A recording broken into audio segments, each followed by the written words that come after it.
Hello ladies and gentlemen, and welcome to another installment of Grammar Talk with Miss Reed. Today we're going to talk about onomatopoeia. Let's say that together. Onomatopoeia.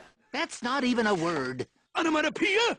And that is a word. Why would you ever say that? Why wouldn't you say it? Onomatopoeia, onomatopoeia, all I wanna be is an onomatopoeia. Onomatopoetic words are words that sound like the things they describe. I know that sounds a little confusing, but we'll run through some examples and I'm sure you'll get the hang of it. It's the sound of Kellogg's Rice Krispies, snap, crackle, and pop. It's the sound of your doorbell ringing, ding dong. It's the sound of your alarm ringing in the morning. It's also the sound of a dog barking. There are hundreds of onomatopoetic words. Now I'd like you to take a second and turn to your partner and tell them some onomatopoetic words that you know.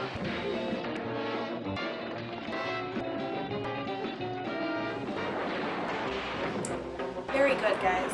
Now we're going to read the story Thumb Quack Moo by Doreen Cronin and Betsy Lewin. While I'm reading, I would like you to write down all the onomatopoetic words that you hear. Thumb Quack Moo, a wacky adventure.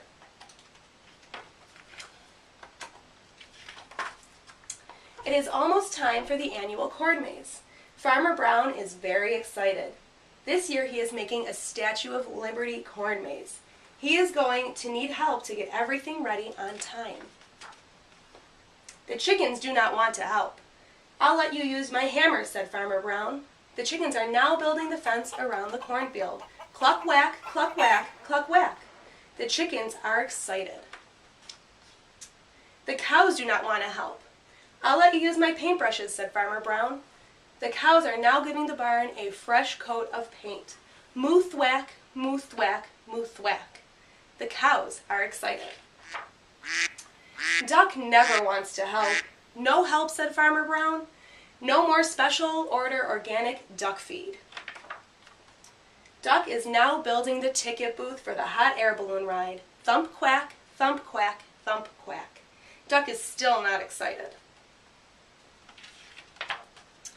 The air is filled with the busy sounds on the farm. Cluck whack, moo thwack, thump quack. The mice keep an eye on the weather. Farmer Brown is busy too. Every day he gets out his sketchbook, graph paper, art supplies, and mower.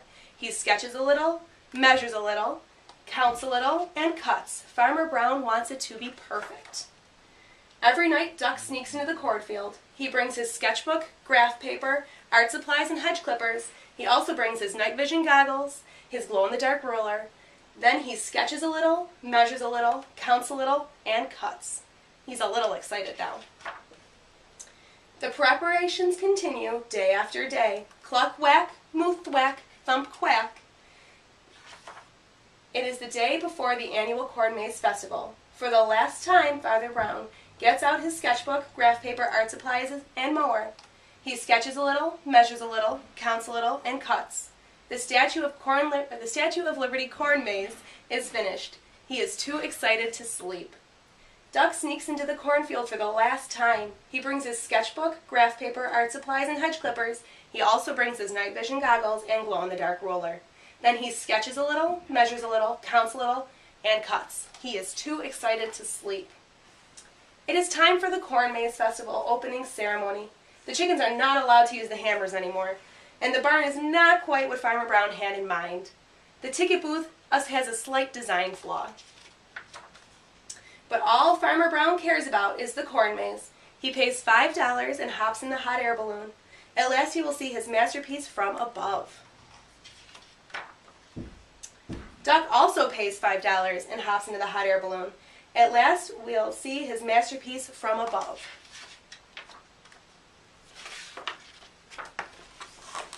And there is the Duck Statue of Liberty corn maze.